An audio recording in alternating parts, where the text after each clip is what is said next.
Hello, everyone. I'm Jonathan Little for PokerCoaching.com, and today we are going to be discussing short stacked game theory optimal pre-flop strategies. It's important to understand that each stack depth has its own unique strategies. I was fortunate that I realized this a long time ago when I first started playing poker, and that was a big premise of my first book, Secrets of Professional Tournament Poker. Now you can get a very updated version of that called Secrets of Professional Tournament Poker, The Essential Guide. There it is.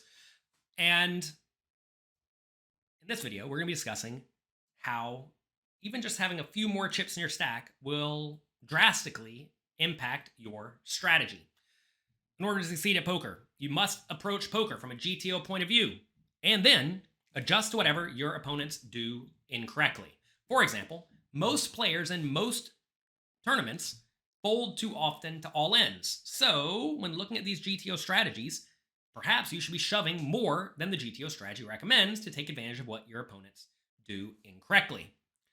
I'm going to be showing you GTO strategies for a few common scenarios when you're playing 15 big blinds deep, 20 big blinds deep, and 25 big blinds deep, and realize that these strategies may be difficult to implement, so you want to make sure you will simplify them to some extent, such that if an action is rarely used, maybe you make the used play every time. That way you're using roughly the same frequency of value bets and bluffs, or high equity hands and low equity hands, but maybe not the exact perfect selection of hands. And if you're close enough to these charts, you're going to be way better than most of your opponents.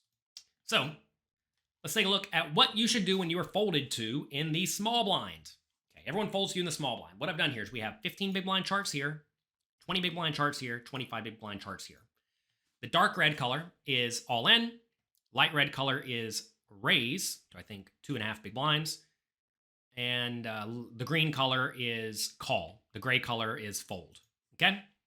So 15 big blinds deep. First thing you should immediately see, there's no small raises.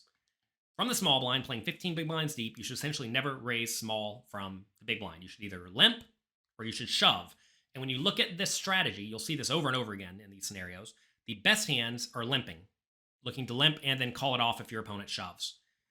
Also, a smattering of nonsense hands are limping, looking to fold if your opponent shoves, right? So you'll see this shape happen over and over again with various degrees of intensity. And then the ace-x mostly shoves, a lot of king-x shoves, small and medium pairs and suited connectors shove, and some ace-x suited shoves. You may ask, why am I limping with aces? Well, you're limping with aces and kings and queens and jacks and tens and all the good hands because you want to really protect the bottom portion of your range. If you only limp the garbage in your range, and you fold it every time to a shove, you'd be super duper easy to play against, right? So that would be a mistake, a big mistake. A lot of people make the mistake here of shoving too often, but again, that could be fine if your opponents will fold too often to a shove. That said, a lot of people do not shove the hands in this vicinity of this chart. Notice we have like queen 5 suited, jack 6 suited, jack 5 suited, 10 7 suited, 8 6 suited. These are all hands that are perfectly viable to shove. Any of these hands that are shoving even like 30% of the time, if you wanted to exploitatively shove all of them, I think that's probably going to be okay. Okay? Also, a lot of these king X shoves. But first, you'll very often see the ace X starting to shove, and then you'll see small pairs starting to shove. So let's take a look now at 20 big blinds deep. Now we see some small raises from the small blind, usually with the absolute best hands, plus some hands that are really trashy. We just have these 10x suiteds, 9x suiteds, Jack 8 offsuit, King 8 offsuit, Queen 8 offsuit, Queen 5 offsuit. Some pretty bad hands. Most people in the scenario do not raise these pretty bad hands. They just don't. They raise all the best hands, maybe some suited aces, and that's it. And that makes their raising range way too strong, which in turn makes their limping range way too weak, which is a problem. Because notice, there is a very wide limping range still.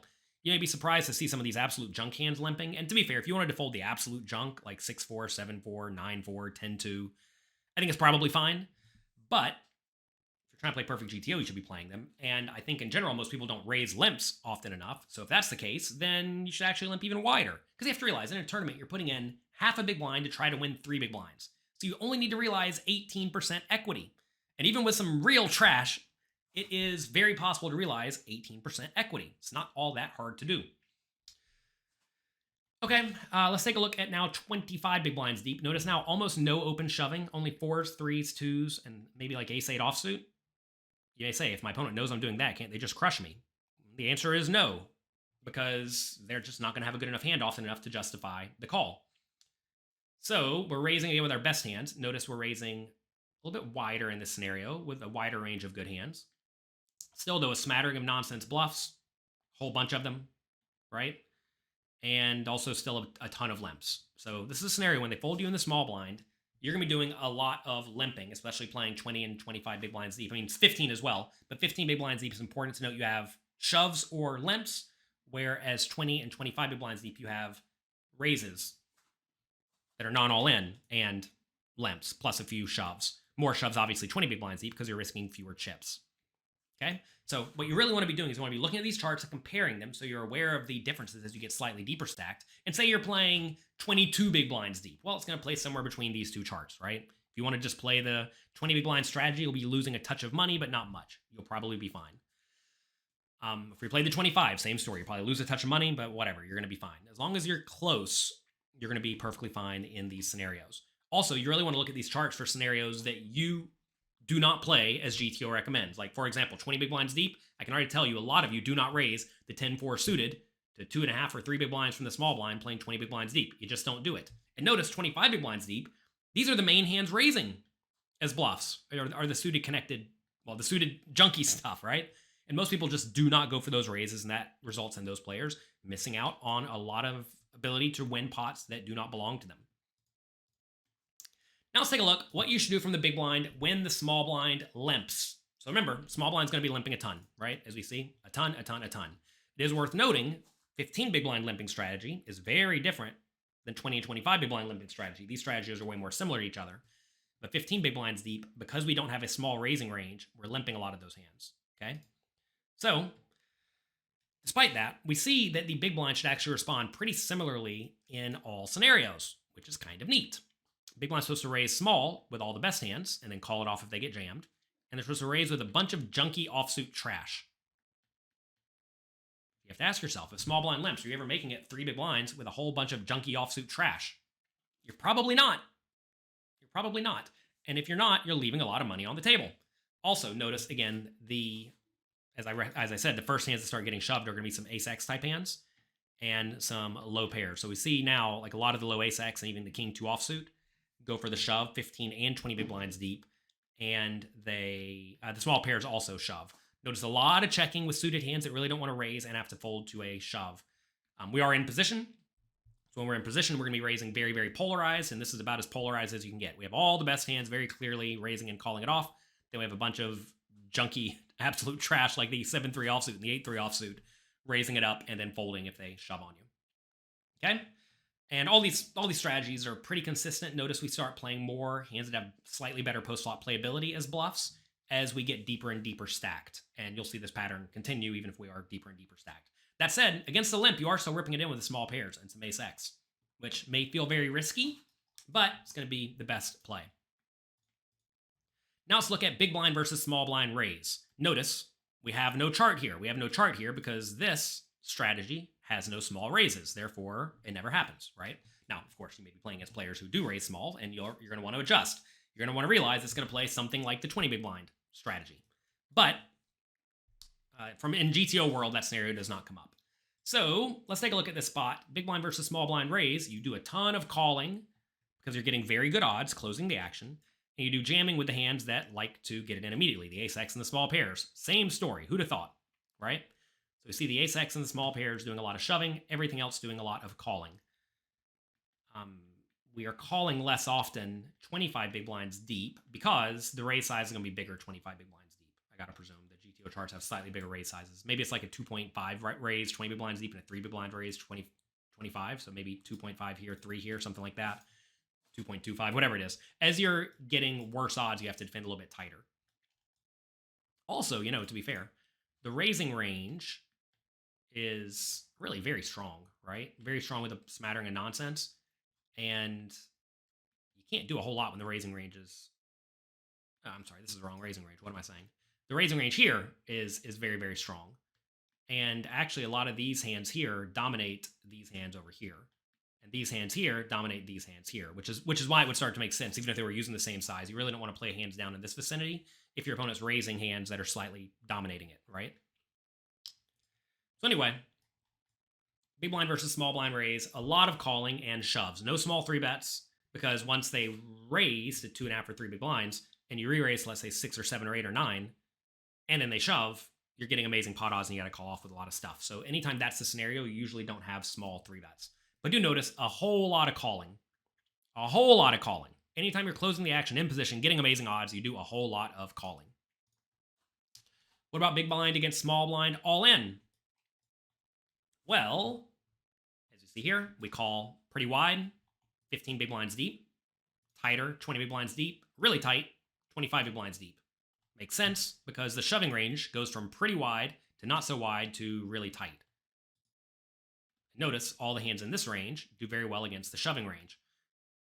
You know, perhaps you could even call a little bit wider if you felt inclined. I don't think it would be that terrible if you knew your opponent was shoving exactly like 4s and 3s. If you know they're shoving exactly 4s and 3s, you can call off pretty wide. But in a tournament, you don't want to go broke. So actually, you have to account for that a little bit.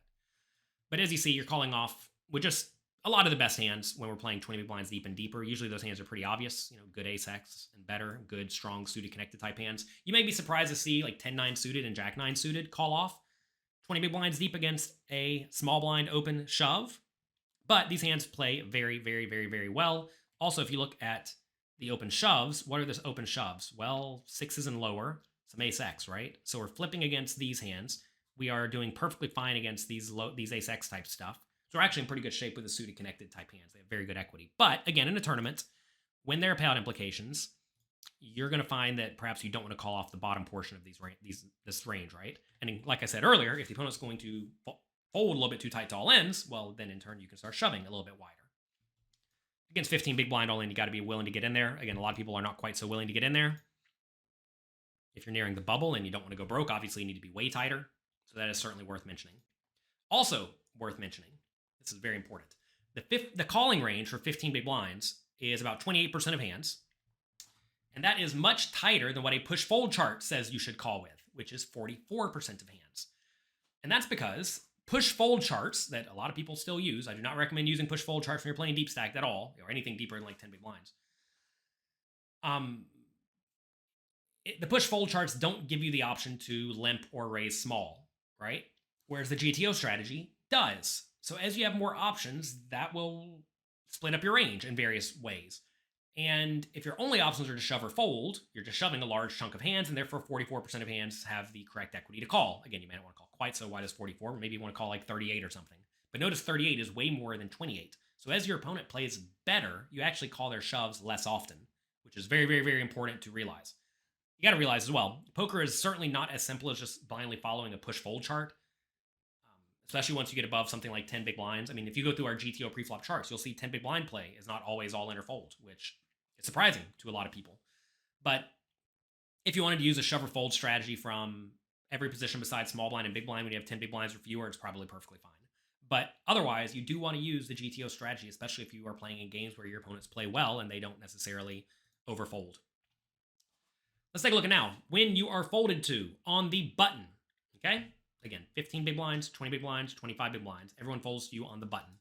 As we see here, from the small blind, I'm sorry, from the small, what am I saying? From the button, 15 big blinds deep, we are shoving a lot of ace-x, a lot of low pairs, suited connected type stuff. We see some junky big card shoving and some ace-x suited shoving. Okay?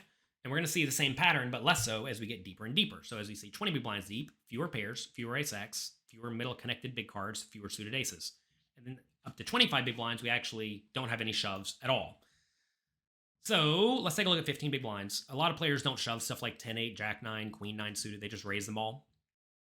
A lot of players do know to shove the ace-x and the pairs. They figured that one out, but they have not figured out these middling type hands. But you should definitely shove these middling type hands because they're almost always good. They have decent equity when called.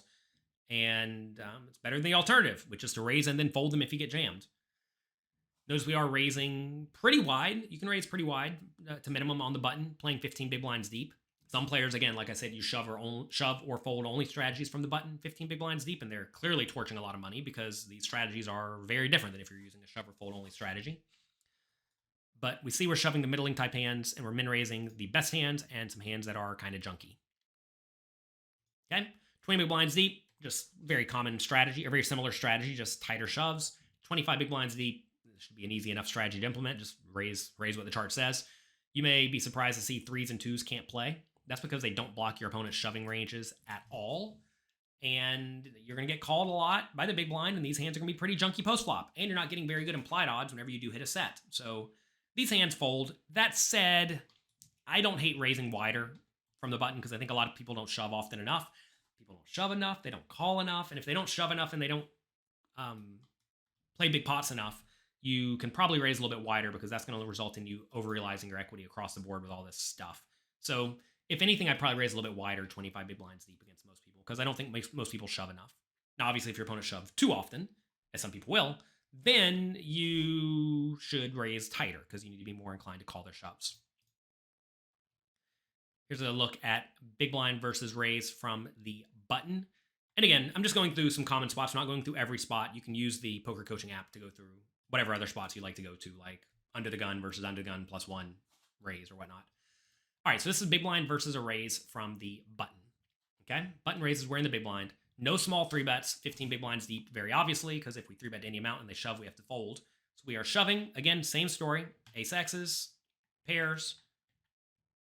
Some of these hands up here that are just very good but likely to get outdrawn.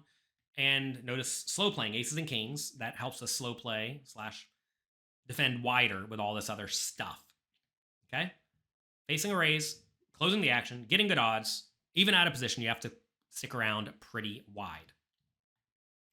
Let's take a look here. 20 big blinds deep. They make it 2. We make it something like 5.5 or 6 with aces, kings, queens, ace, king suited, ace, jack suited, ace, 10 suited, obviously getting in with these. I gotta presume we're probably getting it in with these too, which is kind of unfortunate. And then a few absolute junkers. You probably should have in your range an absolute junker, like the jack 5 offsuit. Make the jack 5 offsuit your favorite hand, and you decide to go for it whenever they raise from the button 20 big blinds deep. And you're going to find that if your range is structured like this, there's not a lot of your opponent can do besides let you over-realize your equity with the jack 5 offsuit. Notice a similar selection of hands are shoving in this scenario compared to 15 big blinds. That's because the pot's already pretty big, right? So we're calling roughly the same range. We're shoving roughly the same range. I realize it's a little bit different, but it's roughly the same. But we do have some small 3-bets mixed in. So we see actually a relatively similar range that is 3-betting small. So it's these hands here. I can see it. Maybe you can't see it. And then we also have a smattering of nonsense down here that's also 3-betting small. So we have jack 9 suited, jack 10 suited, queens, kings, aces, ace, king, ace, queen, ace, jack, ace 10. And then kind of a similar range like this, except for more junky stuff, a little bit more absolute trash going for the 3-bet bluffs. Similar strategy in general, though, right? And that's because these spots are all going to play kind of similarly because we are out of position against an in-position player. So we want to rip it in with the hands that are always good, 3-bet small against, be 3-bet small with the nuts, 3-bet small with the smattering of garbage, and call everything else that's anywhere near playable. All right, let's talk about when folded to in the Lojack seat. That is under the gun, 6-handed. Under the gun, 6-handed. 15 big blinds deep. We are open raising most of our hands except for shoving. Some of these ace X, some of these good suited connected type hands, and some small pairs. Min raising everything else. I definitely think you do want to have a shoving range here. I don't think you should simplify it and try to just min raise everything, because these hands in dark red are almost always good, but they're very vulnerable to getting outdrawn, and you'd rather just open shove it. 20 and 25 big blinds deep, though, you're raising roughly the same range for minimum. This is just commonish range. It's like, in my mind, these are the strategies that are pretty easy to remember because it's literally raise or fold. It gets a little bit more difficult when it's something like this, where you can shove or raise or fold. And then it does get a little bit convoluted when it's something like this, where you can call, fold, shove, raise, whatever, right? But this should be a pretty easy chart for you to memorize because both these ranges are relatively similar, and then you just remember as you get shallower, you start shoving more of these types of hands. And by the way, as you get even shallower, you can see in the 12 big blind and 10 big blind strategy on poker coaching in the app, you shove more of hands like this. So it's like this range just gets a little bit bigger and bigger and bigger that you shove with. Let's look at big blind versus a Lojack min raise. Okay, so big blind raises. Folds around to the Lojack seat. 15 big blinds deep, we're definitely shoving or folding. Again, similar range, lots of the best hands that are vulnerable. Some ace X suiteds, and then a bunch of calls. If you want to defend a little bit tighter here, I don't think it's that big of a deal. If you wanted to fold out some of these weaker offsuit hands, I think that's perfectly viable from all these positions, really. Because again, all these hands at the bottom of playability are like barely profitable. And whenever you're in a tournament, you want to shy away from calling with hands that are barely profitable. 20 big blinds deep, we start to have a small 3-bet a little bit. I don't think it's mandatory to have a small 3-bet here. Anytime you see a strategy being used that's a really, really tiny portion of the range, I don't think it's that big of a deal if you just ignore it. And if you wanted to slow play aces every time, I think that's fine and good. So I would just shove a very similar strategy to 15 big blinds deep. You do give up a little bit of equity by not having some tiny 3-bet bluffs here, but I don't think it's that big of a deal because this is like, whatever, 2% of your range or something. 25 big blinds deep, though, I definitely think you do want to start mixing in 3-bets small, because now this is actually a decently big chunk of your range. Aces, kings, queens, ace, king suited, ace, queen suited, some jacks, jack 10 suited, a smattering of nonsense, small pairs, and a decent amount of calls as well still. Notice fewer shoves. Kind of neat to see hands in this region always shoving some portion of the time. So notice ace 4 suited shoves in all these charts. Notice queen 10 suited shoves in all these charts. Jack 10 suited shoves in all these charts. That's kind of neat to see, right? Like these are hands that like the shove. We have a random ace 4 offsuit here shoving, random ace 7 offsuit here shoving. That kind of stuff's hard to remember, I get it. But if you reference these charts over and over, you'll start to see these situations over and over, and it'll click in your brain. 25 big blinds deep, Lojack raises, I'm in big blind, ace 4. That's the hand. Do it. And you do it, and you profit. Also notice, again, a few small 3-bets with nonsense. You should have these in your range. You definitely should. Let's take a look at a button strategy versus a Lojack min raise. As you get deeper and deeper, you get to call more often because there's more post-flop playability and you're in position.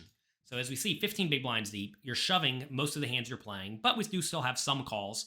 And one thing you'll notice here is that aces calls in all of these charts a decent chunk of the time, because that's really going to protect your calling range, which is actually not that big, against the players yet to act, right? Because if you call, the small blind and the big blind have the opportunity to jam it on you. So you really want to protect your range against those players, which is why we see aces and sometimes kings calls in this scenario. Notice this range is much wider than this range, which is why we're slow playing kings as well. Okay? Because whenever you do call here and then somebody else jams, you can't call it off with a lot of these junkier hands. And so you want to make sure you're protected with some super nuts. Notice, though, mostly shoving, 15 big blinds deep. You're going to find that when someone raises and you are yet to act in any position besides the button, you're mostly shoving.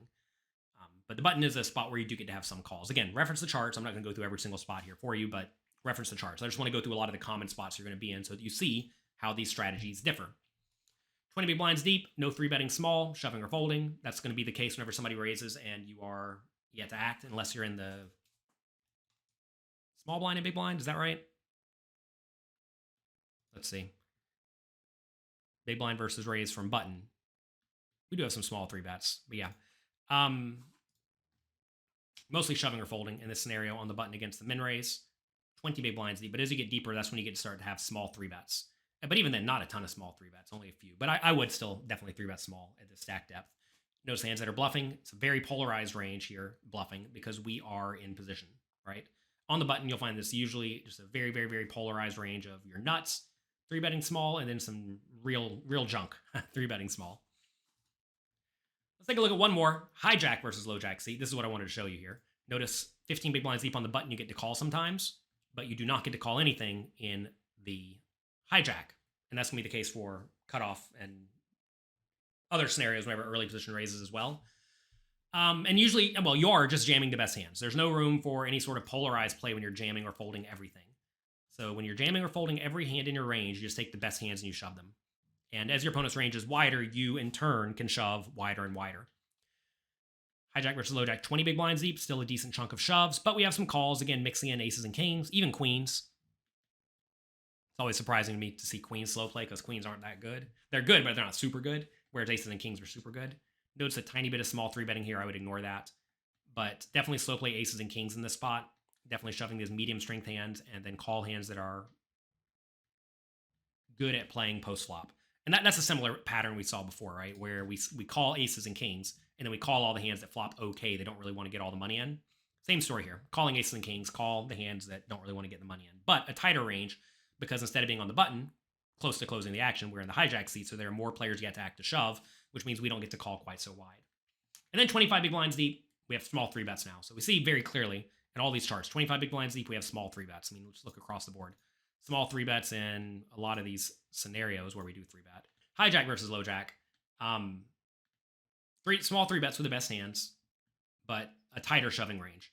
So we see here, button versus Lojack, we get to shove a little bit more, right? Hijack, we have to shove a little bit tighter because there are more players yet to act, and the opponent's, well, I guess the opponent has the same strong range. But when there are more players yet to act, you in turn have to be tighter. But we still do want to call and see flops with these hands that flop very well. In order to do that, we need to slow play aces and kings some portion of the time. Okay? I know there's a lot in this video. There's a lot in the charts. There's a lot of principles. We talked about some very common patterns that you'll see over and over and over again whenever you reference these charts. But I can't do the studying for you. You have to go through and reference the charts over and over. We also have a quiz feature in the poker coaching app.